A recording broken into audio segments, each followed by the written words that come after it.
워런 버핏의 여러 경고 중에 이대로는 안 된다, 위험이 온다, 또 통화 가치 무너질 것이다, 이런 경고의 메시지들을 근래 많이 남겨주셨었어요. 그때 버핏의 경고에 따르면 현금 들고 대비하라, 이렇게 말씀 주셨거든요. 현금 확보하셔라. 어떤 그 시장의 조정이 찾아올 여지는 분명히 있다. 그런 그 위험한 상황에 어떻게 대응할까? 그 대응에 대해서 말씀드린 거예요. 그러나 유동성 장세에 맞게 굴리긴 굴려야 된다. 굴리긴 굴리되 현금을 어느 정도 확보하고 있어야만 그걸 기회로 삼아서 저가에 저렴하게 좋은 기업들을 매수할 수 있지 않겠습니까? 현금 확보가 안 된다면 대응력이 약한 거죠. 위험한 일이 온다. 근데 위험한 일에 흔들리시라는 뜻이 아닙니다. 흔들리시지 마시라라는 말씀을 드린 겁니다. 우리는 어떤 전망에 따라 일정 수준의 현금을 유지하고 자산 배분에 들어가지 않습니다. 우리에게 현금이 남아있다는 건 우리 마음에 드는 기업을 매수하는 등 그 돈을 활용할 방법을 고심 끝에도 찾지 못했다는 증거입니다. 그러니까 현금을 여러분 기본적으로 확보하셔야 된다는 거예요. 기업의 진정한 펀더멘털에 대한 믿음을 유지하지 못하고 주식시장을 너무 걱정하는 사람이라면 여러분 자신이 곧 위험이 될 수도 있다. 고로 진정한 투자자에게는 변동성이 큰 이점입니다. 변동성이 우리가 주식을 싸게 살 기회라는 뜻입니다. 따라서 투자자에게 변동성은 좋은 것입니다. 변동성이 온다, 위험한 구간이 온다, 조정되는 구간이 온다 라는 메시지를 공포감을 조성한다라고 이해하는 게 아니라 희망의 기운을 준다 라고 받아들이시면 어떨까요? 뛰어난 경영진이 운영하는 훌륭한 기업임이 틀림없지만 적어도 단기적으로는 매우 큰 대가를 치러야 할 수 있습니다. 단기적으로는 큰 대가를 치러야 할 수 있다. 할 만한 구간이 온다 하더라도 계속 강조하고 있는 것은 그 훌륭한 기업임이 틀림이 없다면 그것도 견뎌야 된다. 가격이 20-30% 떨어지고 총알이 있거든 추가 매수하십시오. 이게 핵심 문장입니다. 20-30% 가격이 조정되면 추가 매수하십시오. 여기서 중요한 건 뭐예요? 추가 매수할 수 있는 준비가 되어 있느냐 아니냐, 이거 아니겠습니까? 현금 확보하라 라는 말은 공포감을 조성하는 메시지가 아니라는 것 다시 한번 강조 설명드립니다. 네, 여러분 안녕하세요. 오늘 또 북리뷰 시간이 돌아왔습니다. 최근에 시장의 변동성이 워낙 높죠. 그래서 금리 인하에 대한 기대감이 크게 고조되다가 또 금리 인하의 기대감이 또 실망감으로 대전환되다가 이렇게 오락가락하고 있습니다. 이런 변동성을 어떻게 이겨야 될까 하는 대질문이 있습니다. 그래서 그 질문에 대해서 또 답변을 드리기 위해서 이 책을 가지고 왔습니다. 너무나 저명한 두 분의, 여러분 다 아실 만한 워런 버핏과 찰리 먼거 두 분의 고견을 좀 담아서 이런 변동성에서 어떻게 대응할지 이렇게 말씀을 드려보도록 하겠습니다. 제가 그동안 워런 버핏의 말씀을 좀 담는 그 책들을 가지고 북리뷰를 좀 진행했는데, 워런 버핏의 여러 경고 중에 이대로는 안 된다, 위험이 온다, 또 통화 가치 무너질 것이다, 이런 경고의 메시지들을 근래 많이 남겨주셨었어요. 그때 버핏의 경고에 따르면 현금 들고 대비하라, 이렇게 말씀 주셨거든요. 현금 확보하셔라. 근데 역시 그런 실제 있었던 말씀을 가지고 이 썸네일을 꼽고, 그리고 여러분들께 그 메시지를 정확하게 해석하기 위해서 말씀을 드리고 나면 또 이상한 댓글들이 달려요. 예를 들어서 아마도 그 영상을 제대로 보지 않고 그 메시지의 의미를 제대로 확인하지 않고 그냥 공포감을 조성하는 것처럼 이해를 하셔요. 그게 아닙니다. 실제 위험한 상황에 놓여 있는 건 맞고요. 그동안 제가 말씀드렸던 것처럼 25년 하반기, 26년 경제는 유동성 장세인 거예요. 기본적으로 유동성 장세인데 위험한 구간들이 있다는 것이죠. 가장 대표적으로 금리 인하만 가지고 사례를 들어봐도 물가 상승률이 안정화될 거야라는 기대감에 바탕을 둔 금리 인하의 움직임이 아니라 물가 안정 안 될 거야. 근데 고용 쇼크가 너무 심각하니까 그러니까 고용 안정을 위해서 금리 인하하는 거야. 근데 위험한 일이 뭡니까? 이 금리 인하는 물가 상승 요인인데 안 그래도 관세가 물가에 반영되는 데 걸리는 시간까지 고려한다면 추가적으로 물가 쇼크의 상황들이 분명히 연출될 수 있잖아요. 근데 물가 쇼크라는 그 상황을 배제할 수 없는데 추가적으로 물가 상승률이 올라갈 여지마저 있는데 금리 인하에 대한 기대감을 많이 갖고 있는 것은 과한 기대감 아니겠습니까? 그러면 물가 상승세가 계속 야기되고 금리 인하는 금리 인하되도록 한다면 이 통화정책의 메커니즘에 부합하지 않는 금리 인하가 만약에 단행된다면 그러면 실제 이 인플레이션율은 더 높게 고조될 수 있고 나중에 뒤늦게 금리 인하를 포기하고 금리 인상으로 갈 수도 있는 거죠. 그렇기 때문에 우리는 이 유동성 장세, 평범한 유동성 장세가 아닙니다. 물가 안정이 다 만들어진 다음에 금리 인하를 하거나 또 연준의 국채 매각 과정에서 그 국채 매입을 적극적으로 추진하는 국채 매입 프로그램을 돌리거나 하는 상황이 아닌 거예요. 연준의 국채 매입 프로그램이 아니라 지금도 연준은 국채를 매각하고 있는 과정이잖아요. 쿼너테이티브 이즈, 양적 완화 구간이 아닙니다. 그러니까 아닌 구간화에서 좀 조건이 형성되지 않았는데도 불구하고 뭐 금리 인하를 좀 서둘러 단행하는 것처럼 이 양상이 나타난다면 위험한 구간이 찾아올 여지가 있겠죠. 그럴 때 우리는 어떻게 대응해야 될지 고민해야 되지 않겠습니까? 그럼 어떻게 고민해야 될지를 말씀드리려 하는데 역시 오늘 이 책 북 리뷰를 통해서 저의 독서 감상문이죠. 여러분께 그 메시지 어떻게 대응할지를 말씀드리겠습니다. 예를 들면 정리만 할게요. 물가 데이터가 발표되면 아마도 물가 쇼크 현상이 나타날 여지가 있어요. 맞죠? 미국 CPI 물가 지표가 발표되거나 생산자 물가 PPI 물가가 발표되거나 또 PCE 물가 데이터가 발표될 때는 물가 상승률이 다시 반등하는 추세이기 때문에 또 관세에 미국 물가 상승률에 미치는 영향이 작용되기 때문에 물가를 자극할 여지는 분명히 있어요. 맞죠? 그러면 그때마다 금리 인하의 기대감이 무너질 수밖에 없지 않을까요? 그럼 시장은 실망감으로 바뀌고 주식시장에서 떠나겠죠. 반대로 고용 쇼크도 동시에 진행돼요. 저는 물가 쇼크와 고용 쇼크, 이중 쇼크 상황의 금리 인하다. 그러면 고용 쇼크 상황, 실업률이 올라가요. 신규 취업자 증감이 줄어들어요. 혹은 제조업 PMI, 서비스업 PMI 지수가 떨어져요. 기업 실적 지표가 나쁘게 발표돼. 이런 것들은 경기 상황 혹은 고용 상황이 후퇴하고 있는 실업수당 청구 건수가 늘어나 이런 것들이 야기될 때는 또 금리 인하 기대감이 고조되겠죠. 이랬다 저랬다 하는 겁니다. 이 두 가지 지표가 같은 방향성을 제시한다면 주로 2024년 9월이죠. 9월 이후 3번 금리 인하했죠. 물가 상승률은 좀 떨어지고 있고 고용은 뒷받침돼요. 그러니까 금리 인하를 단행할 수 있어요. 이것은 위험한 유동성이 아니에요. 그건 유동성 장세예요. 그러나 지금은 조건이 마련되지 않았는데 무리하게 금리 인하한다든가 지금 상황이 금리가 높은데도 OBBBA법이 통과되고 부채 한도를 증액하고 국채를 더 추가적으로 발행한다든가 이런 것들은 무리한 유동성인 거죠. 그런 관점에서 변동성이 심하다 이렇게 정리를 할 수 있을 텐데 이 책에서는 어떤 교훈을 주는지 정리해 보도록 하겠습니다. 먼저 5페이지로 가면요. 이 책에 대한 기본적인 소개가 나옵니다. 이 책이 뭐냐면요.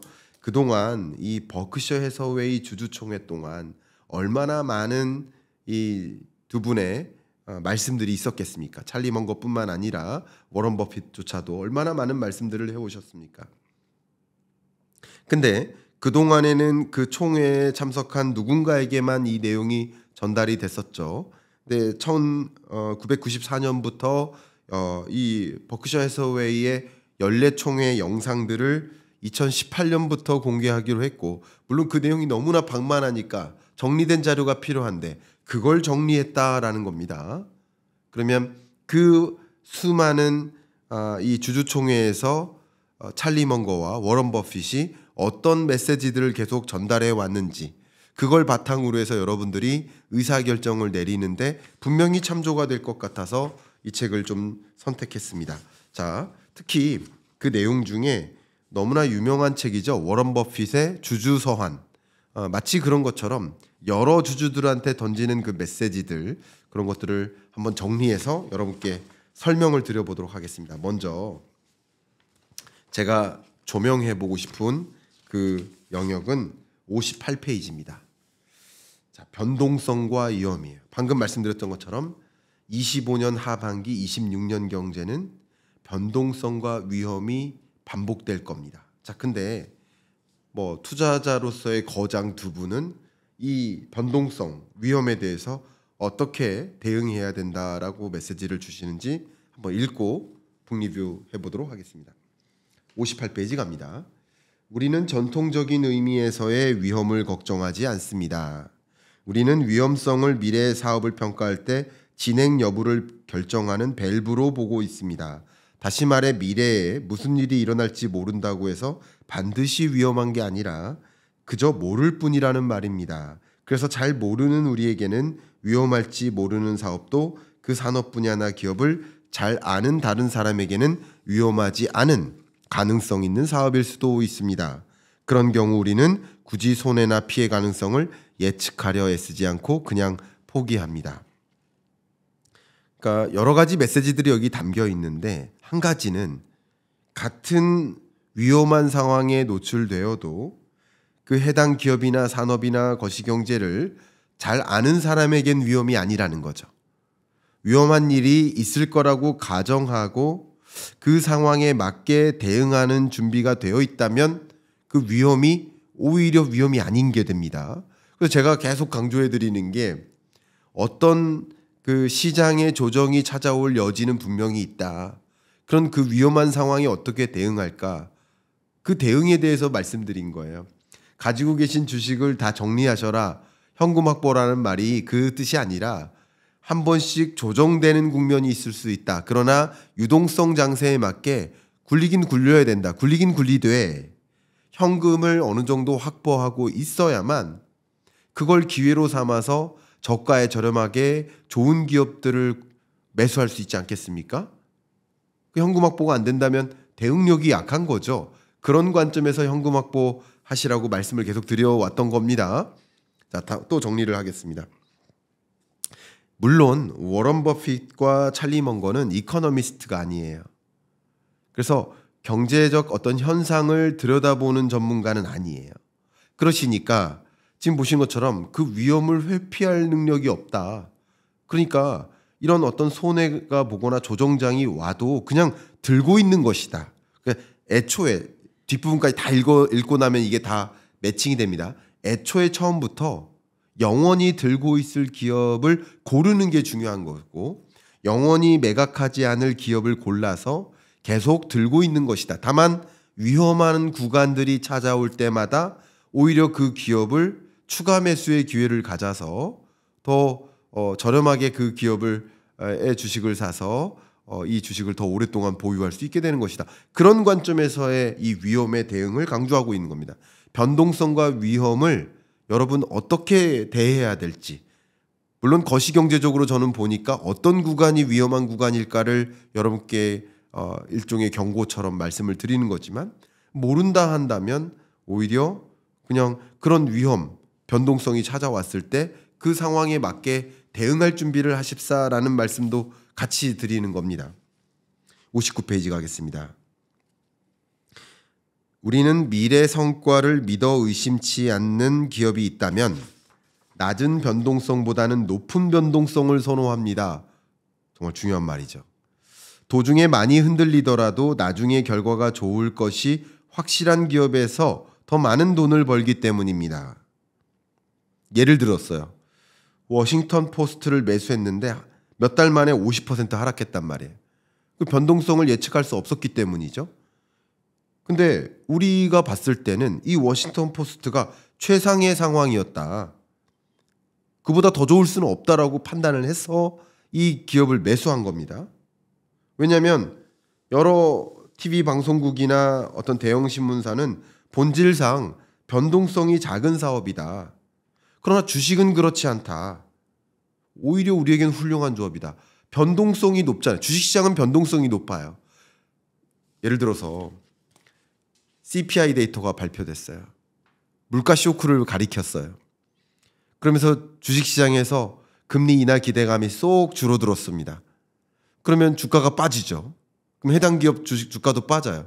그러면 해당 기업의 주가가 빠지는 것이지 해당 기업의 실적이 빠지는 겁니까? 아니죠. 그러니까 기업의 실적은 일관적이지만 GDP 규모의 증가세도 일관적이지만 자본시장은 등락을 반복하는 거예요. 그러니까 정말 중요한 것은 여러분들이 거시경제적으로 접근해서 어떻게 대응할지를 고민하는 것도 중요하겠지만 그냥 거시경제적으로 제가 이렇게 표현할게요. 그냥 거시경제적으로는 관심이 없거나 무식한 사람조차도 오히려 우량한 기업을 초반에 잘 골라내면 그럼 변동성이 심한 기업들의 조정이 있을 때 적극적으로 추가 매수할 수 있는 것이다 라는 의견을 담고 있는 거죠. 그러니까 그 위험에 흔들리지 마셔라라는 말씀을 드리는 거예요. 위험한 일이 온다. 근데 위험한 일에 흔들리시라는 뜻이 아닙니다. 흔들리시지 마시라라는 말씀을 드리는 겁니다. 그렇게 좀 이해해 주셨으면 좋겠습니다. 62페이지로 가겠습니다. 제가 계속 말씀드렸던 워런 버핏께서도 강조하셨던 현금 들고 대비하라. 이 현금 들고 대비하라는 말의 의미를 다시 한번 그 워딩을 살려서 읽어드리겠습니다. 62페이지. 우리는 어떤 전망에 따라 일정 수준의 현금을 유지하고 자산 배분에 들어가지 않습니다. 우리에게 현금이 남아있다는 건 우리 마음에 드는 기업을 매수하는 등 그 돈을 활용할 방법을 고심 끝에도 찾지 못했다는 증거입니다. 그러니까 현금을 여러분 기본적으로 확보하셔야 된다는 거예요. 근데 현금 확보가 안 된다면 그 조정 국면에 변동성이 있는 국면에 대응할 수 있는 능력 자체가 상실되기 때문에 현금을 확보하시라는 말씀을 드리는 겁니다. 오히려 우량한 기업에 투자를 하셨다라고 가정한다면 조정장이 왔을 때 저렴하게 매수할 수 있는 기회가 온다라고 생각할 수 있기 때문에 관점을 좀 달리해서 이해해 주셨으면 좋겠다. 그러니까 오히려 그냥 썸네일만 보고 위험이 옵니다. 거대한 위험이 옵니다. 그러니까 현금 확보하세요. 이게 주식하지 마시라는 뜻이 아닌데 그 썸네일만 보고 판단하시면 절대 안 된다. 이런 말씀을 다시 한번 강조해 드립니다. 63페이지로 갈게요. 2004년 또 총회 때 버핏이 이런 말씀을 하셨습니다. 위험을 최소화하는 가장 좋은 방법은 생각하는 습관입니다. 주식의 60%, 채권의 40%를 투자했다라고 선언했다가 월가의 일부 전략가들의 말에 따라 이제 주식의 65%, 채권의 35%를 투자하기로 했다라고 중대 발표하듯 떠벌리는 건 정말 웃깁니다. 시중에서 자산 배분이라고 하는 건 대부분 판매 전략에 불과할 뿐이다. 60대 40, 65대 35 어떻게 배분하는지 판단하지 못하는 사람들에게 전문가가 필요하다는 생각을 심어주는 방법일 뿐이다. 투자자에게 이런 사람들의 도움은 전혀 필요하지 않습니다. 몽고의 표현도 읽어드릴게요. 예나 지금이나 모든 인류는 미래를 알고 싶어 했습니다. 과거 왕은 주술사나 점술사를 고용했고 양의 내장 같은 것을 보면서 다음 전쟁을 어떻게 치를지 답을 구하곤 했습니다. 그러니까 이런 이야기들을 통해서 여러분이 기본적으로 어떻게 포트폴리오를 갖는 게 맞을까요? 교수님은 어떻게 포트폴리오를 갖고 계실까요? 이런 질문보다는 그런 것 모든 결정은 여러분이 스스로 하는 것이다. 그 결정은 여러분이 스스로 하시는 것이고 여기서 강조하는 것은 어떤 위험한 구간이 올 때 위험한 구간이 안 올까요? 오긴 오겠죠. 그때 어떻게 대응할지를 지금 방법을 강조하고 있는 거예요. 워런 버핏의 대응 방법. 제가 투자 전문가라고 할 수는 없으니까, 그렇죠? 저는 거시경제를 분석하는 사람이니까 이 대가는 이렇게 조언하고 있다라는 말씀을 여러분께 공유해 드리는 겁니다.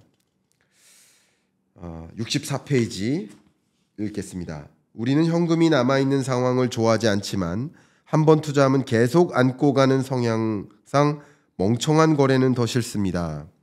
우리는 현금을 가지고 있다는 사실이 매우 불편합니다. 하지만 그런 이유로 굳이 아무 거래나 저지르지 않는 것도 중요합니다.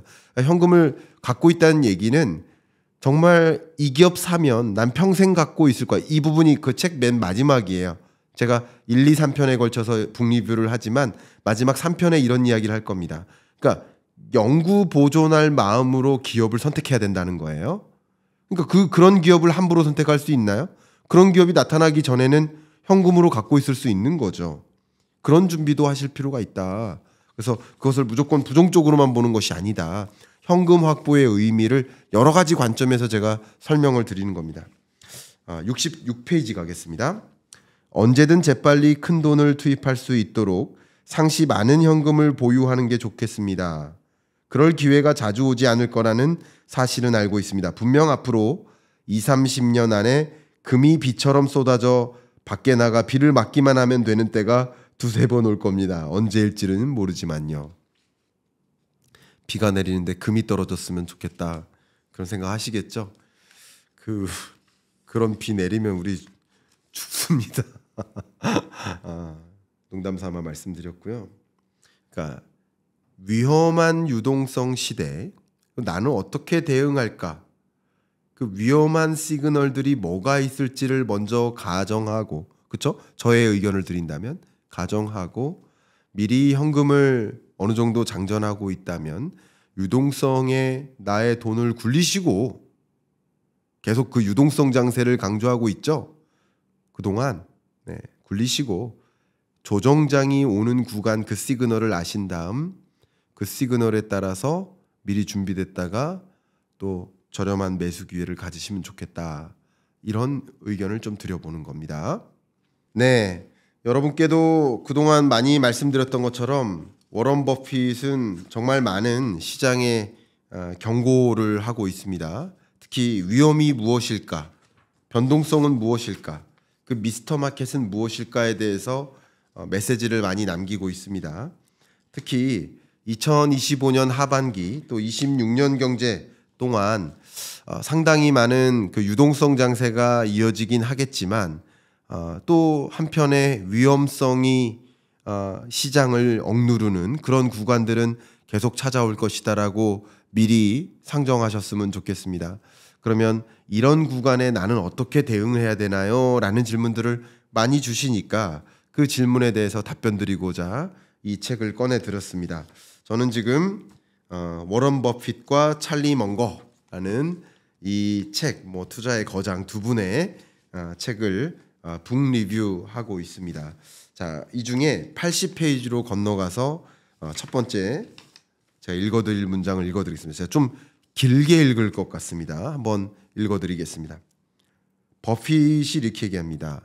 투자에서 매우 중요한 원칙은 잃은 만큼 되찾으려 애쓰지 말라는 것입니다. 사실 본전을 회수하려는 건 대개 잘못된 것입니다.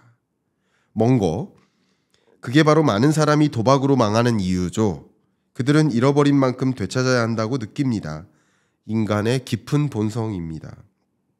그보다는 의지로 상처를 딛고 회복하는 게 바람직합니다. 이런 소소한 좌우명들이 매우 도움이 됩니다. 버핏의 말을 또 인용하겠습니다. 81페이지. 주식 투자에서 중요한 한 가지는 주식은 당신이 자기 주인인 줄 모른다는 것입니다. 당신은 주식에 대한 5만 가지 생각이 들 것입니다. 자신이 그 주식에 돈을 얼마나 썼는지, 누가 그 주식을 추천해 줬는지, 그 외 모든 사소한 사실들을 늘 잊지 않습니다. 그러나 주식은 당신의 기분을 신경 쓰지 않고 목석같이 그 자리에 있을 뿐입니다. 사람들은 어떤 주식을 100달러 주고 샀는데 주가가 50달러로 떨어지면 끔찍한 기분을 느낍니다. 한편 10달러 주고 산 사람들은 기분이 좋습니다. 그래봤자 기분은 기분이고 현실은 그냥 현실입니다. 찰리가 말했듯 도박은 손실 회복으로 실패하는 대표적인 예입니다. 어떤 사람이 수학적으로 불리한 게임에 참가합니다. 그는 돈을 잃기 시작하고 잃은 돈을 되찾겠다고 다짐합니다. 그러고는 자기가 돈을 잃는 방식을 그대로 심지어 그날 밤에 곧바로 되풀이합니다. 그것은 실수입니다. 이미 워런 버핏의 경고, 주가 30% 하락할 수 있다. 경고의 메시지를 던졌고 통제 못할 시장이 올 수 있다라는 메시지를 남기고 있습니다. 이게 굳이 따지면 2020년부터 21년은 이 팬데믹 경제 위기 상황하에서 금리를 적극적으로 인하하고 경기를 부양시키기 위해서 유동성을 풀었죠. 유동성 장세인 거예요. 완화의 시대인 거예요. 그리고 22년부터 23년은 너무나 높은 물가를 만났죠. 41년 만에 최고치 고물가를 만났죠. 그리고 그 고물가에 걸맞게 또 금리 인상을 단행합니다. 22년에 대대적으로 금리 인상을 단행하는 과정에서 시장은 곤두박질 쳤었죠. 근데 20년, 21년과 22, 23년은 완화의 시대, 긴축의 시대로 구분이 내려져요. 그런데 중요한 건 24년 중반부터 점진적으로 금리 인하를 시작했고 25년도 또 26년까지 점진적으로 금리 인하를 단행하는 구간입니다. 그런데 이 금리 인하하는 구간은 시장에는 좋아요. 시장에는 좋으나 이 금리 인하하는 구간 동안 이 2020년, 21년처럼 제로금리로 내려오는 건 또 아니고 중립금리로 내려오는 거예요. 3% 수준, 미국 기준으로 3% 수준의 중립금리를 향해 금리가 내려가는 구조인 거예요. 근데 완화의 시대도 아닌 겁니다. 피봇의 시대라고 제가 말씀 여러 차례 드렸죠. 근데 중요한 건 미국의 경우 지금 물가 안정이 야기돼서 그러니까 뭐 스위스, 스웨덴, 유로존, 뭐 한국, 캐나다 그밖에 뭐 여러 영국도 마찬가지 이 여러 나라들이 금리 인하를 추진하고 있는 이유는 물가 상승률이 목표 물가로 돌아왔기 때문이에요. 22, 23년 동안 너무나 높은 물가, 41년 만에 최고치 물가를 만났긴 했지만 또 25년 초부터 이런 국가들은 오히려 관세 전쟁의 여파로 과잉 공급의 시대가 열렸고 물가 상승률이 더 빠르게 둔화됐습니다. 기업들의 생산 둔화, 가계의 소비 둔화로 이어지고 경기가 둔화되다 보니까 총수요가 줄어들고 에너지 가격 떨어지고 원자재 가격 떨어지고 자국 내 물가 상승률도 빠르게 2% 수준으로 떨어진 겁니다. 이런 국면에 맞게 금리를 인하해 왔던 거예요. 이것은 질서 있는 금리 인하라고 볼 수 있어요.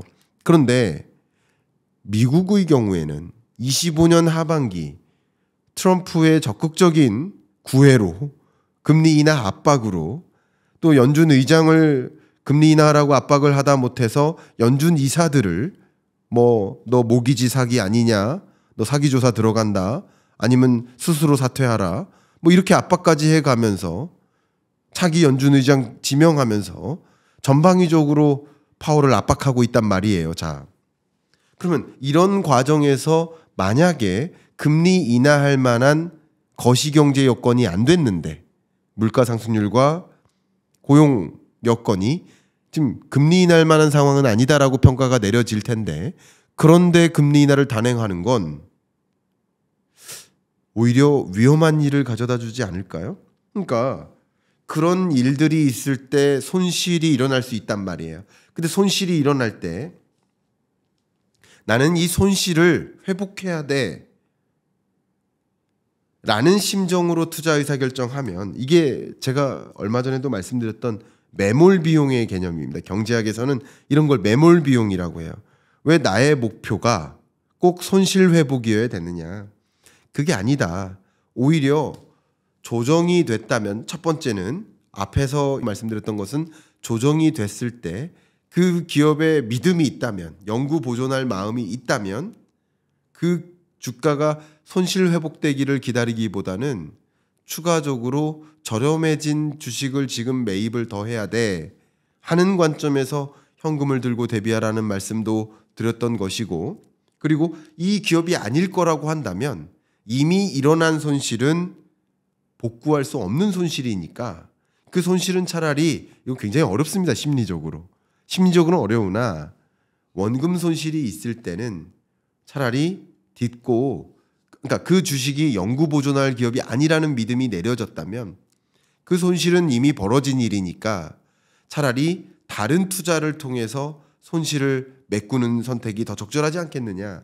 그러니까 이 기업이 영구 보존할 기업이 아니라는 확신이 든다면, 이 가정입니다. 근데 영구 보존할 마음을 갖고 있다면 뭐 손실 회복이든 뭐든 끝까지 들고 있는 게 맞겠죠. 여기 투자의 거장 두 인물이 추천하기로는 그렇게 의견을 좀 드려봅니다. 그 다음 81페이지. 워런 버핏이 이대로는 안 된다, 트럼프식 관세 전쟁의 경고의 메시지를 계속 던져왔죠. 이대로는 미국 경제가 오히려 부메랑이 되어서 경기 충격을 받을 수밖에 없다, 경기 침체 온다라고 경고의 메시지를 던졌습니다. 그 경고의 메시지들로만 끝나기보다 저는 이런 경기 침체 국면이 실제 찾아왔을 때, 근데 물론 미국 경제는 특이하게 고물가와 경기 침체가 같이 만나는 스태그플레이션인 거거든요. 그러니까 어쩌면 이 버핏은 스태그플레이션을 오히려 초래하게 된다라는 경고의 메시지를 던진 거예요. 그런 관점에서 그럼 그 침체기 때 어떻게 대응해야 될지 그 답변을 드려야 되겠죠. 그 답변을 이 책을 통해서 드리도록 하겠습니다. 81페이지입니다. 침체기. 우리도 몇 차례의 침체기를 버텨야 했습니다. 주식시장과 인수시장 둘 다의 말이죠. 저는 1969년에 적절한 투자처를 찾지 못해 파트너십을 정리한 적이 있습니다. 지금 생각해도 다행이었던 게 1971년부터 72년에도 그런 상황이 지속되다가 1973년부터 74년에는 온갖 투자할 곳들이 생겼거든요. 때때로 그런 상황이 일어날 것입니다. 82페이지. 시장 참여자들은 과거에 그랬던 것처럼 미래에도 어리석게 행동할 것입니다. 침체기에는 예상치 못한 때에 올 것입니다. 그러나 우리는 그 틈을 활용할 것입니다. 앞날은 모르지만 우리는 큰 목표를 꿈꿉니다. 우리는 큰 거래일수록 구미가 당깁니다. 강조해서 설명드릴게요.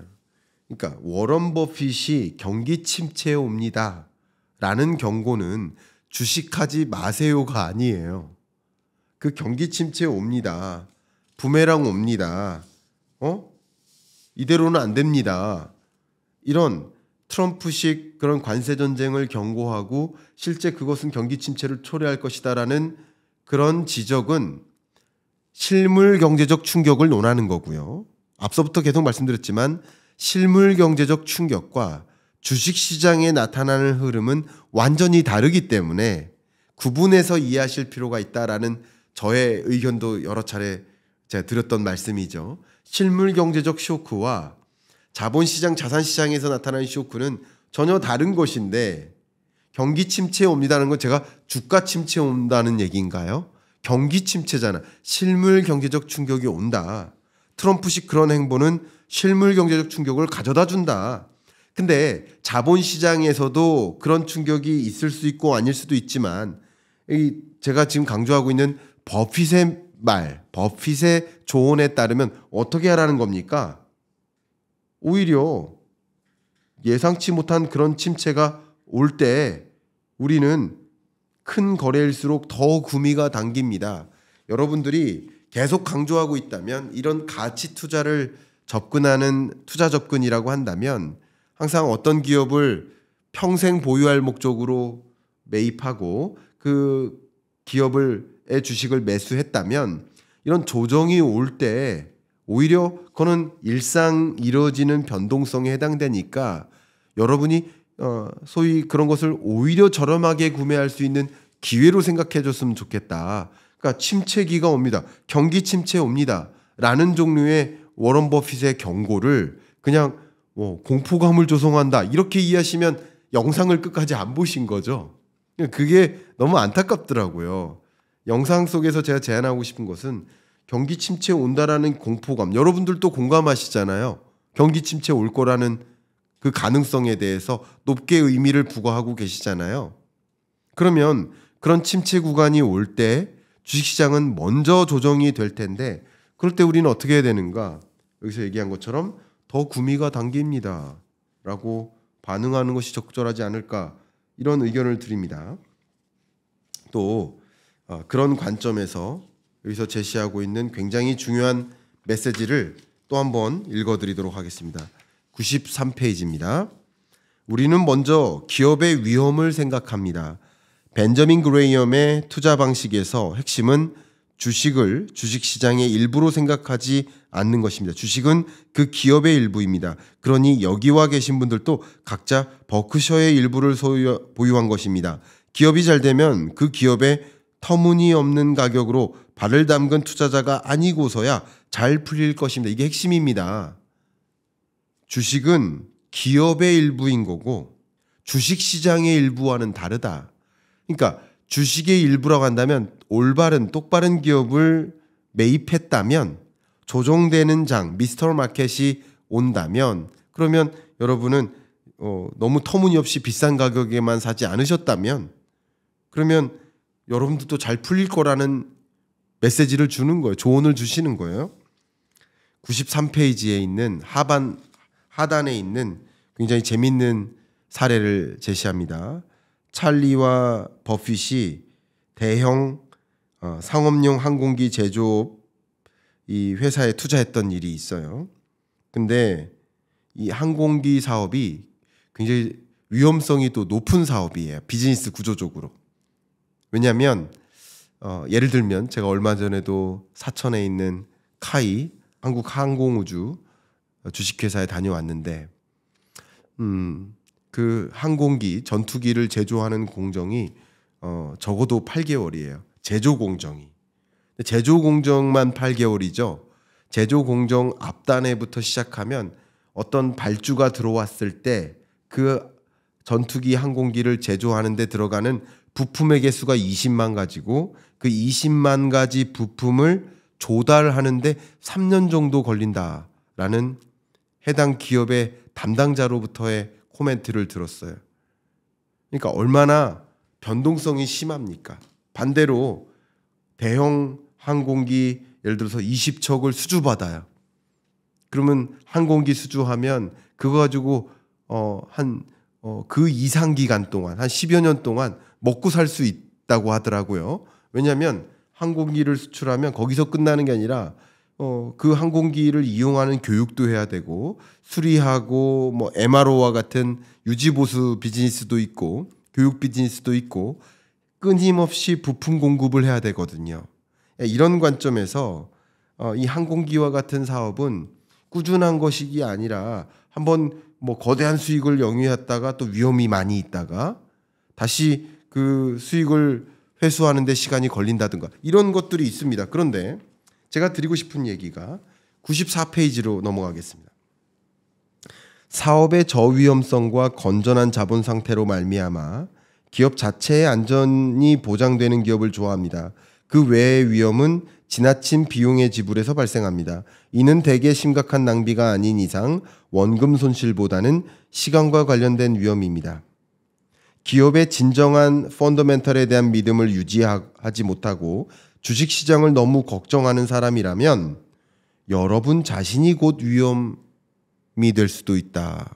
이 부분 밑줄 그어주세요. 여러분이 주식시장 그 자체에 너무 걱정을 하신다면 여러분 자신이 위험이라는 거죠. 그 위험은 곧 여러분이라는 겁니다. 주식시장의 존재의 목적은 여러분에게 지시하는 게 아니라 여러분을 섬기는 것입니다.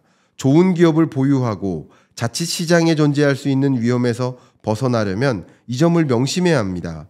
변동성이 높을수록 실수하는 시장 참여자가 더 많아지므로 우리로서는 훨씬 더 많은 돈을 벌 기회입니다. 고로 진정한 투자자에게는 변동성이 큰 이점입니다. 95페이지 변동성이 우리가 주식을 싸게 살 기회라는 뜻입니다. 따라서 투자자에게 변동성은 좋은 것입니다. 변동성이 온다. 위험한 구간이 온다. 조정되는 구간이 온다. 라는 메시지를 공포감을 조성한다라고 이해하는 게 아니라 희망의 기운을 준다라고 받아들이시면 어떨까요? 그러니까 여러분의 투자 철학을 어떤 식으로 갖고 있느냐에 따라서 공포가 오네? 그럼 이제 내던지고 나가야지 한다면 그 공포감은 공포감 조성인 거죠. 위험을 강조한다면. 그러나 반대로 생각한다면 정말 영구적으로 보존할 목적의 기업을 보유하고 조정장이 오고 변동성이 큰 국면을 만난다면 기업의 실적에는 변함이 없다. 자본시장의 변동성이다. 라고 한다면 그에 걸맞게 충분히 대응해낼 수 있지 않을까요? 이 메시지를 강조하면서 다시 한번 이 2편을 마무리해보고자 합니다. 네, 2025년 이제 하반기 9월과 10월은 많은 분들께서 또 특히 투자자 관점에서는 금리 인하의 기대감이 고조되는 국면이라고 정의 내릴 수 있을 것 같아요. 9월 FOMC 또 이후에 2025년 한 해 동안 남아있는 9월 FOMC를 포함한 3번의 FOMC 회의 동안 한 2번 정도 금리 인하하지 않겠느냐 하는 기대감을 많이들 갖고 계십니다. 그만큼 고용 쇼크의 위험, 고용 쇼크의 어떤 포인트가 더 강조되고 있는 구간이라고 볼 수 있겠습니다. 그러니까 연준이 생각하고 있는 위험은 크게 두 가지죠. 하나는 물가 쇼크, 두 번째는 고용 쇼크. 이 두 가지가 위험입니다. 근데 연준은 그동안에는 뭐가 더 위험하다고 봤어요? 이쪽에 위험이 있다. 그러니까 위험의 종류가 두 가지인데 두 가지 위험 중에 포커스를 그동안에는 물가 위험에 주안점을 뒀어요. 물가 안정을 그 위험을 잡기 위해서 물가 안정을 유도하기 위해서 긴축적 재정, 제약적 재정, 제약적 금리를 운용했었단 말이에요. 그래서 5.5에서 4.5%까지 내리긴 했지만 여전히 물가 상승률이나 경제 성장률보다 금리가 훨씬 높아요. 그죠? 제약적 금리를 운영해 왔단 말이에요. 뭐에 주안점을 뒀기 때문에? 물가에. 근데 이제 그 위험의 균형, 그 제롬 파월 연준 의장의 잭슨홀 미팅에서의 연설에서 그 핵심이 되는 그 한 문단, 그게 위험의 균형이 이동하고 있다. 그죠? Balance of risks. 이게 위험의 균형이고 이게 appears to shift, appears to be shift라고 표현했어요. 이동하고 있다. 이게 핵심이 되는 문장일 거예요. 근데 이 위험의 균형이 이제는 물가가 아니라 고용이 된다. 그러면 둘 다 위험한데 고용 위험이 더 중대하다라는 얘기는 이 문장만 놓고 보면 그러면 금리 인하 있겠네라고 기대케 만들어졌던 거예요. 여러분들이 그래서 금리 인하에 대한 기대를 가지셨던 거예요. 그러면 실제 금리 인하에 대한 기대감이 고조됐고 금리 인하가 순차적으로 단행되는 구간이다. 그래서 설마 25년 하반기 내에 금리 인하가 없다 하더라도 26년에는 점진적인 금리 인하를 단행하지 않겠느냐라고 생각해 볼 수 있을 것 같아요. 그리고 아마도 잭슨홀 미팅에서 금리 인하에 대한 기대감을 여러분이 갖게 되셨던 배경 중에 하나는 물가 상승률이 관세로 인해서 급등할 수 있는데 급등한다 하더라도 그것은 일시적일 수 있다. 이 문장 때문이거든요. 그러니까 일시적일 수도 있고 영구적일 수도 있는데 베이스라인, 기존 가정, 기본적인 가정, 연준의 가정은 일시적일 수 있다. 여기에 가정을 두겠다라는 것이니까 그러면 물가는 일시적인 상승에 머물고 고용 쇼크에 더 주안점을 두고 금리 결정을 해나겠다라는 의도는 금리 인하의 가능성을 조금 더 넌지시 내비친 거라고 볼 수 있는 거죠. 그렇죠. 그러니까 금리 인하의 가능성을 두고 있는 거예요. 그러면 금리라는 것이 점진적으로 인하되는 혹은 인하되지 않다가 26년 5월부로 연준 의장이 교체되겠죠. 임기가 끝나니까. 그러면 그 연준 의장의 중요한 사명은 뭐예요? 트럼프의 지시를 받고 임명되는 이 연준 의장은 무조건 금리 인하. 그리고 미국 재무부가 적극적으로 국채를 발행할 때 또 적극적으로 매입해주는 연준. 그러니까 국채 매입 프로그램, quantitative ease, 양적 완화죠. 이 두 가지, 금리 인하와 양적 완화. 이 두 가지가 유동성 아닙니까? 그러니까 26년은 유동성 장세인 게 맞아요. 거기에 스테이블 코인까지. 핵심입니다. 자, 그래서 금리와 투자. 나는 어떻게 의사결정해야 되나? 금리 인하는 예정되어 있는 수순이다. 라고 한다면 그러면 나는 어떻게 대응해야 되나? 이 본질적으로 투자 관점에서 대응과 관련된 말씀을 드리기 위해 제가 이미 워런 버핏과 찰리 먼거라는 책에 북리뷰를 하고 있는데 이 두꺼운 책을 그냥 단순히 3편에 걸쳐서 리뷰하는 건 좀 쉽지만은 않은데 어쨌든 제가 마지막이 3편입니다. 3편 리뷰를 해드리도록 하겠습니다. 일단 144페이지입니다. 기업, 농장, 아파트 등 모든 경제 자산의 가치는 금리에 매우 민감합니다. 투자란 본질적으로 누군가에게 돈을 이전하고 미래에 그 대가로 들어올 현금 흐름을 기대하는 것이기 때문입니다. 금리가 높을수록 현재 가치는 낮아집니다. 고로 모든 사업의 내재 가치는 금리 민감도가 100%에 가깝습니다. 워런 버핏조차도 또 찰리 먼거조차도 금리에 따라서 많은 것들이 결정되어진다라는 것을 거의 확신 있게 이야기하고 있습니다. 예를 들어 볼게요. 금리가 낮아진다. 그러면 돈을 빌리는 비용이 줄어드는 거예요. 그러면 미래에 소비할 수 있는 것을 대출을 끌어다가 현재 소비로 바꿀 수 있어요. 그러니까 현금 흐름을 미래에 있을 현금 흐름을 그대로 가지고 와서 현재 소비로 바꿀 수 있는 그런 장치인 거예요. 그러니까 미래 가치와 현재 가치를 변화시키는 요소가 바로 금리라는 겁니다. 여기서 이 책을 관통하는 또 핵심 메시지 중에 하나가 맨 뒷장인데 469페이지를 잠깐 갈게요.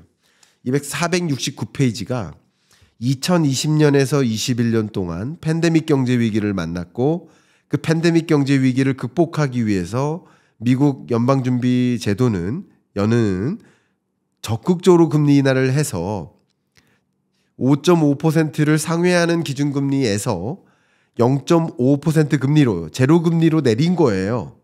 그때 2021년 주주총회 때의 버핏의 한 문장입니다. 제가 한 문장만 읽어드리겠습니다. 469페이지 금리와 자산 가치의 관계는 중력과 물질의 관계와 같다. 이렇게 읽어드리겠습니다. 이게 무슨 말이냐? 그러니까 저도 개인적으로 여러분들께 금리의 중요성을 강조하면서 뭐라고 표현을 해드렸냐면 금리는 중력이다. 금리가 올라가는 구간에는 많은 투자자들이 자산가들이 은행에 저축만 해도 안정적으로 이 정도의 수익을 영위할 수 있는데 굳이 내가 왜 주식에 투자를 해? 굳이 내가 왜 다른 데 투자를 해? 왜 부동산에 투자를 해? 저축만 하면 됐지. 그러니까 은행으로 돈이 쏠려요. 반대로 금리가 점진적으로 떨어진다. 그럼 은행에 투자해도 은행의 저축도 투자인 겁니다. 돈을 어떤 형태로 갖고 있느냐에 따라서 그것으로부터 우리 기대되는 수익률이 다른 것뿐이에요. 또 어떤 형태로 돈을 가지고 있느냐에 따라서 그것으로부터 기대되는 위험이 다른 거예요. 그러나 저축은 정해져 있는 위험 제로에 거의 제로죠. 위험 제로의 확정 수익률을 영위하는 겁니다. 근데 금리가 올라가는 구간에는 수익률이 높아지는 것이고 금리가 낮아지는 구간에는 수익률이 낮아지는 거예요. 사실 위험은 거의 똑같아요. 위험은 똑같은데 수익률의 차이가 있잖아요. 그러니까 금리가 올라가는 것만으로 중력처럼 돈을 은행으로 쏠리게 하는 것이고 금리가 떨어질 때는 은행에서 돈이 빠져나오는 겁니다. 그럼 은행에서 돈이 빠져나오면 어디로 간다는 거예요? 여러분 입장에서 어디로 돌리는 거예요? 주식이나 부동산으로 가는 거죠. 그러니까 앞에 말씀드렸던 것처럼 2020년, 21년 팬데믹 때도 금리를 적극적으로 인하하고 경기부양책을 가동할 때 돈이 은행에서 다 빠져나왔다는 거예요. 주식시장으로 이동하고 부동산 시장으로 이동했던 거예요. 우리나라 주가만 올랐나요? 미국 주가만 올랐나요? 세계 모든 나라의 주가가 올랐어요. 세계 모든 나라의 집값이 치솟았어요. 왜 그런 걸까요? 완화적 통화 정책이죠. 금리입니다. 물론 제가 강조하기를 2025년은 피벗의 시대다. 2026년도 피벗의 일환이다. 완화의 시대가 올 거라고 생각하진 않아요. 팬데믹 때처럼 제로금리로 회귀될 거라고 생각하진 않아요. 미국이 생각하고 연준이 생각하고 있는 중립금리 3%를 향해 내려오는 것뿐입니다. 5.5%가 중립금리라고 보진 않아요. 가장 미국 경제에 적정한 금리는 3% 수준이라고 보고 3%를 향해 점진적으로 금리 인하하는 여정이 24년 중반부터 9월부터 시작해서 26년까지 가는 겁니다. 그 구간은 다 피벗의 시대인 거예요. 완화의 시대까지는 아니에요. 그러나 자본시장에서는 어때요? 금리가 내려가는 구간이구나. 그리고 24년보다 25년보다 26년의 금리 레벨은 더 낮아져 있겠죠. 그러니까 유동성 시대인 거예요. 그럼 맞아요. 자, 그런데 그렇기 때문에 금리가 내려가는 구간에 어떻게 의사결정을 해야 될지 큰 틀에서 방향성이 잡히시죠. 그걸 설명드리는 겁니다. 그 다음 145페이지로 가겠습니다. 단기 초저금리가 다른 모든 자산의 가치에 미치는 압력을 과소평가할 수는 없습니다. 대출기관이 돈을 0.1% 금리로 빌려준다는 것은 다른 모든 자산에 대한 불안감이 반영되어 있습니다. 그러니까 제가 금리의 의미, 금리가 갖고 있는 그 영향력을 설명드리기 위해서 여러 구절들을 읽어드리는데 버핏이 말씀하신 것들, 워런 버핏 선생님이라고 표현할까요? 90세가 넘잖아요. 제가 그냥 말씀이라고 안 하면 되나요? 그죠? 한참 어른신인데 그죠? 그러니까 존댓말을 제가 쓰는 겁니다. 존댓말 안 쓰는 게 더 어색한 일이죠, 사실은. 그죠? 워런 버핏도 마찬가지고 찰리 먼거 두 번째 저자 찰리 먼거는 이미 23년 11월에 99세의 나이로 타계하셨죠.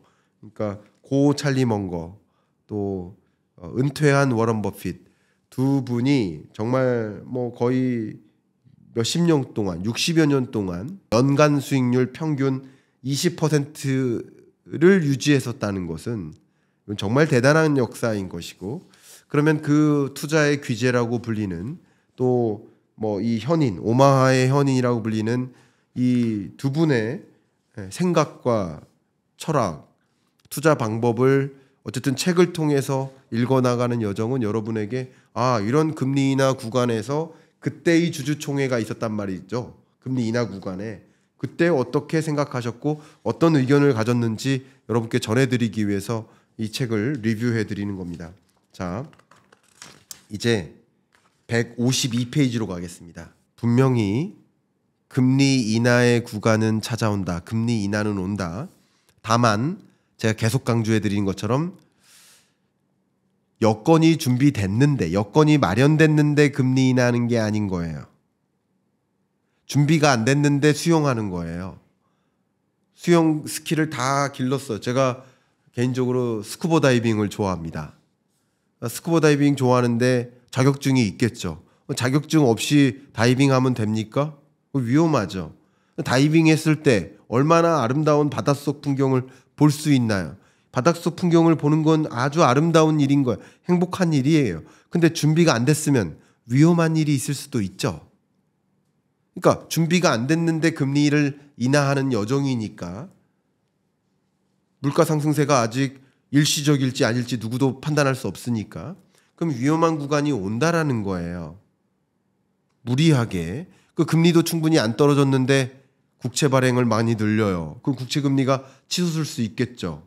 매수세도 안 일어나고 있고 연준에 대한 신뢰감도 많이 떨어졌는데, 그러니까 이럴 때 어떻게 대응해야 되나라는 것을 앞에서부터 쭉 정리하고 있는 겁니다. 그런데 152페이지 버핏이 이렇게 이야기하셨습니다. 우리가 가진 종목 중에는 가격에 의미를 두지 않는 것들이 있습니다. 때로는 시험대에 오르기도 했지만 팔지 않았습니다. 빌 게이츠는 팔지 않고 버티려면 논리를 내려놓아야 한다라고 말했습니다. 이어서 읽어드릴게요. 153페이지 찰리 먼거 고 찰리 먼거 선생님의 한 문장을 읽어드리겠습니다. 자신이 회사의 진가를 옳게 판단했다면 가격이 아무리 올라도 쭉 들고 가는 게 좋습니다. 가격이 아무리 올라도, 가격이 아무리 조정돼도 여러분이 회사의 진가를 올바르게 판단했고 의사결정을 내렸다면 이게 전제입니다. 가장 중요한 건 뭐예요, 그러면? 조정이 와도, 변동성이 찾아와도, 위험한 구간이 와도 여러분께 가장 중요한 사명은 뭐예요? 투자자로서의 사명은 영구 보유할 목적으로 주식을 고르셔라 라는 거죠. 그러면 제가 계속 강조하지만 기업들의 실적이 조정되는 게 아니에요. 자산 시장이 혹은 자본 시장의 가격이 조정되는 것뿐이죠. 그러니까 그 변동성은 어디로 수렴할까요? 기업의 실적에 수렴하겠죠. 그러겠죠? 그렇게 보는 겁니다. 자, 153페이지. 뛰어난 경영진이 운영하는 훌륭한 기업임이 틀림없지만 적어도 단기적으로는 매우 큰 대가를 치러야 할 수 있습니다. 이 부분이 중요합니다. 단기적으로는 큰 대가를 치러야 할 수 있다. 큰 대가를 치러야 한다. 할 만한 구간이 온다 하더라도 계속 강조하고 있는 것은 그 훌륭한 기업임이 틀림이 없다면 그것도 견뎌야 된다. 견딜 수 없다면 사실 적절한 성향의 투자 성향을 보유한 분이 아니라고 볼 수 있겠죠. 어떤 주식을 보유했는데 10% 조정돼요. 너무 슬프고 힘들고 하루 종일 일이 손에 안 잡혀요. 펜에 손이 이렇게 덜덜덜 떨려요. 그게 아니라 이런 투자 철학, 이런 투자 마인드를 갖고 계신 분들이라고 한다면 단기적으로 큰 대가를 치러야 될지라도 여러분들 제가 언젠간 그 말씀을 드렸죠. 어떤 한 기업을 선택하는 투자 의사결정을 단행할 때 왜 이 기업인가라는 그 질문에 대한 답을 논문 한 편 쓸 수 있을 수준으로 정리를 하셔야 된다. 그 정도의 확신을 가지신다면 훌륭한 기업임이 틀림이 없다면 그러면 큰 대가를 치루어도 괜찮은 것이다 라고 접근하셨으면 좋겠다. 153페이지. 주가는 기업의 실적보다 선행하는 경향이 있죠. 이 부분 또 중요하죠. 경기 침체가 오거나 기업의 실적 발표가 왔을 때 그 실적 발표 전에 조정이 많이 되죠. 그리고 실적 발표와 함께 조정되기도 하지만 말이죠. 근데 그 실적 발표는 이미 과거의 데이터잖아요. 근데 어쨌든 기업의 실제 실적보다는 선행해서 움직이는 거죠. 왜? 2분기 실적이 발표됐어요. 근데 지금 3분기예요. 근데 3분기인데 2분기 실적이 발표된단 말이에요. 그럼 그건 과거의 실적이잖아요. 과거의 실적인데 왜 지금 주가가 조정되죠? 2분기 실적이 이만큼 조정됐으니 3분기도 그 연장선에서 더 조정이 있을 거야라는 생각 때문에 조정되는 거죠. 2분기 실적이 조정된 게 그게 문제가 아니라 지금 3분기 혹은 4분기에 대한 기대감으로 주식을 보유한 사람들이 2분기도 기대만큼이 아니네. 그럼 3, 4분기도 안 좋겠네 하는 종류의 생각으로 조정되는 거죠. 왜 제가 지금 화를 내고 있는 걸까요? 화내는 게 아닙니다. 제가 몰입돼 가지고 여러분께 메시지를 전달드리기 위해서 말씀을 드린 겁니다. 저는 필수 소비재 기업을 포함한 시장의 공모주 대부분에는 이런 까다로운 위험이 존재한다고 생각합니다. 대부분에는 까다로운 위험이 존재한다라는 걸 가정하시자고요. 단기간 동안 매우 큰 대가를 치러야 할 수 있다라고 가정하시자는 거죠. 가정하지 않는 분은 사실 투자를 제가 이런 말은 좀 주제 넘을 수 있지만 투자에 적합한 성향이 아닐 수도 있는 거 아닌가 하는 의견을 조심스럽게 드려봅니다. 제가 마지막 읽어드릴 문장입니다. 훌륭한 기업의 주식을 매도하는 건 크나큰 실수입니다. 훌륭한 기업은 자주 찾을 수 있는 것은 아닙니다. 사람들은 X 가격에 매도한 후 X 가격에 90%나 85% 가격대로 재매수하고 싶어서 머뭇머뭇하다가 105%가 되면 다시 진입하지 못합니다. 여러분 이런 경험 하셨죠? 네, 이거 떨어지면 사야지 근데 안 떨어지고 계속 올라요. 그런 경험 하셨죠? 또 비트코인을 보고 그런 생각을 하신 분들도 많이 계시죠? 모든 것을 고려했을 때 자신이 잘 알고 정말 뛰어나다고 생각하는 기업을 보유했다면 마음 놓고 쭉 들고 가는 게 좋습니다. 가격이 20-30% 떨어지고 총알이 있거든 추가 매수하십시오. 이게 핵심 문장입니다. 20-30% 가격이 조정되면 추가 매수하십시오. 여기서 중요한 건 뭐예요? 추가 매수할 수 있는 준비가 되어 있느냐 아니냐 이거 아니겠습니까? 현금 확보하라라는 말은 공포감을 조성하는 메시지가 아니라는 것 다시 한번 강조 설명드립니다. 최근 이제 북리뷰를 많이 진행하면서 제가 개인적으로 경기 판단을 많이 하잖아요. 근데 투자 의사 결정에 직접적인 조언을 드리기 위해서 저의 메시지보다는 투자의 대가의 조언을 여러분께 빌려서 여러분께 전해드리는 것입니다. 근데 이런 투자 방법에 적합한 방법이 아니다라고 의견을 가지신 분은 또 여러분만의 투자 방법을 구축하시면 좋겠고, 또 이런 부분에 고개가 끄덕여지신다 하시는 분은 또 이런 방법으로 임하시는 것은 어떨지 추천을 드리고 싶습니다. 제가 이 두꺼운 책에서 정말 많이 읽었고 이 양장본이에요. 워런 버핏과 찰리 먼거, 정말 말 그대로 투자의 거장 두 인물이 그 60여 년 동안 나눴던 주주총회에서 나눴던 그 메시지들을 다 분야마다 정리해서 이렇게 전달해 드리고 있는데, 이 중에서 제가 마지막으로 전해드릴 한 가지 문장 156페이지입니다. 이건 제 북리뷰니까 제가 선택한 겁니다. 여러분 이 문장이 마음에 안 드시면 여러분이 북리뷰 하시면 됩니다. 아시겠죠? 네. 156페이지 워런 버핏의 1998년 총회 때의 말씀이세요. 가장 좋은 방법은 절대 팔고 싶지 않을 주식을 사는 것입니다. 네. 이게 바로 가치 투자의 컨셉이고 가치 투자의 방법이다. 절대 팔고 싶지 않은 기업을 선택하는데 많은 시간을 좀 들이시고 큰 조정이 오거나 할 때마다 오히려 그때 이런 기업을 들고 계시거나 하실 때 추가 매수하는 그런 기회라고 또 생각하시면 어떨까요?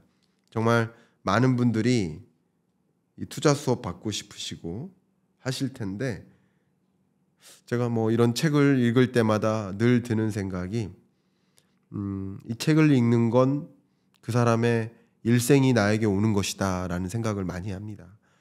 워런 버핏과 찰리 먼거, 한 분은 99세에 이미 돌아가셨고 한 분은 90대 현재 현역에서는 은퇴하셨지만, 이분들이 남겨주신 이 투자 철학과 조언들은 여러분들이 세계 최고의 투자자가 되는데 좋은 수업이 될 수 있지 않을까. 세계 최고의 투자 수업, 워런 버핏과 찰리 먼거, 저도 참 이 책 잘 읽었고요. 여러분들이 흔들리지 않는 투자 방법, 여러분이 스스로 통찰하시는데 참조가 되셨기를 바라는 마음으로 오늘 북리뷰 마무리하겠습니다. 감사합니다.